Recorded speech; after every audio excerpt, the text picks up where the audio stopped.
লক্ষ জনতার উপস্থিতিতে মাত্রই শেষ হলো সাবেক প্রধানমন্ত্রী বিএনপি চেয়ারপারসন বেগম খালেদা জিয়ার জানাজার নামাজ। এখন তাকে এই জাতীয় সংসদের দক্ষিণ প্লাজা থেকে রাজধানীর মানিক মিয়া অ্যাভিনিউয়ের জিয়া উদ্যানে সেখানে নিয়ে যাওয়া হবে এবং সেখানে স্বামীর পাশে বেগম খালেদা জিয়াকে সমাহিত করা হবে, তেমনটি কিন্তু আমরা জানতে পেরেছি। এবং আপনাদেরকে দেখাচ্ছিলাম যে বেগম খালেদা জিয়ার জানাজায় অংশ নেবার জন্য দেশের বিভিন্ন জায়গা থেকে বিএনপি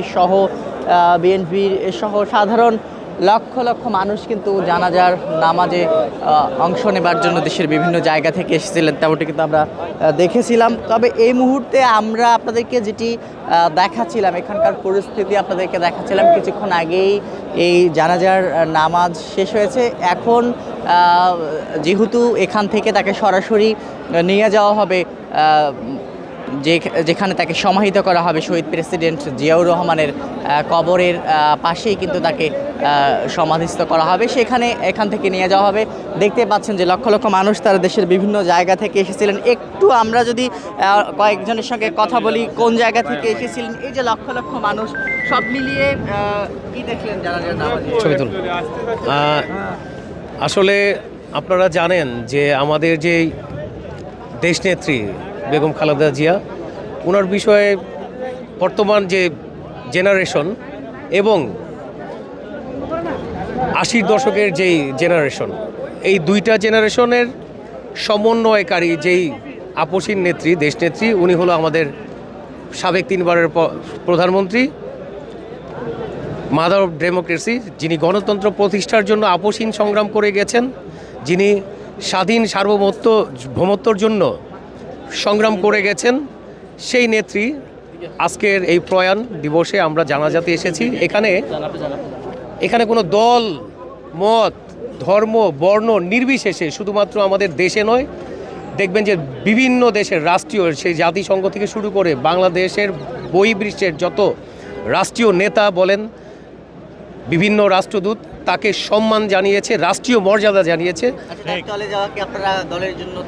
আমি মনে করি শুধু দলের জন্য না, বর্তমান একটি ক্রান্তি লগ্ন, আমরা এমন একটি সময়ের ভিতরে দাঁড়িয়েছি, সেই 5ই আগস্ট পরবর্তী যে বাংলাদেশ, এই বাংলাদেশের যে বর্তমান সময়ের জন্য বেগম খালেদা জিয়ার বিকল্প কিছু হতে পারে বলে আমি মনে করি না। তো ওনার প্রয়োজনীয়তা শুধুমাত্র তার প্রেজেন্সটা, তার যদি অসুস্থ শরীরে যদি সে ঘরেও বসে থাকতো, সে যেই বক্তব্য, তার একটি কথা, একটি মেসেজ সারা বাংলাদেশের জন্য আমি মনে করি একটি নির্দেশনা হিসাবে কাজ করত। তিনি শুধুমাত্র একটি দলের অভিভাবক ছিলেন না, বর্তমান সময়ের জন্য তিনি বাংলাদেশের অভিভাবক ছিলেন। আমরা আজকে থেকে অভিভাবকহীন একটি রাষ্ট্রে পরিণত হয়েছি, যেখানে আমাদের দর্শক যেমনটি বলছিলাম এবং যেমনটি দেখাচ্ছিলাম, বিএনপির যারা নেতাকর্মী এখানে এসেছিলেন তারা বলছেন যে বেগম খালেদা জিয়ার যে চলে যাওয়া এই শূন্যতা কিন্তু পূরণ করা সহজে সম্ভব না এবং দেশের জন্য এটি অপূরণীয় ক্ষতি, এমনটি কিন্তু বলছেন যারা এখানে নেতাকর্মী বিভিন্ন জায়গা থেকে এসেছেন, তারা কিন্তু সেটি বলছেন। সব মিলিয়ে এখন পর্যন্ত আমরা যেটি আপনাদেরকে দেখাচ্ছিলাম, এই মুহূর্তে এখানকার পরিস্থিতি আপনাদেরকে যেটি আমরা দেখাচ্ছিলাম, জানাজার নামাজ কিছুক্ষণ আগেই শেষ হয়েছে। এখন যে যার মতো করে চলে যাওয়ার চেষ্টা করছেন, তবে যেখানে তাকে সমাহিত করা হবে সেখানে কিন্তু এখন সাধারণ মানুষের প্রবেশ সেখানে নিষিদ্ধ করা হয়েছে এবং সাধারণ মানুষের চলাচল কিন্তু সেখানে সীমিত করা হয়েছে, যেমনটি কিন্তু আমরা দেখেছি। সব মিলিয়ে এখন আমরা যে পরিস্থিতি আপনাদেরকে দেখাচ্ছিলাম এই মুহূর্তে, এখানকার পরিস্থিতি সেটি কিন্তু আমরা আপনাদেরকে দেখাচ্ছিলাম। এখানকার যে পরিস্থিতি সরাসরি কিন্তু দেখতে পাচ্ছেন। এখন এখান থেকে লাশবাহী যে কফিনটি, বেগম খালেদা জিয়ার লাশবাহী কফিনটি, সেটি নিয়ে যাওয়া হবে।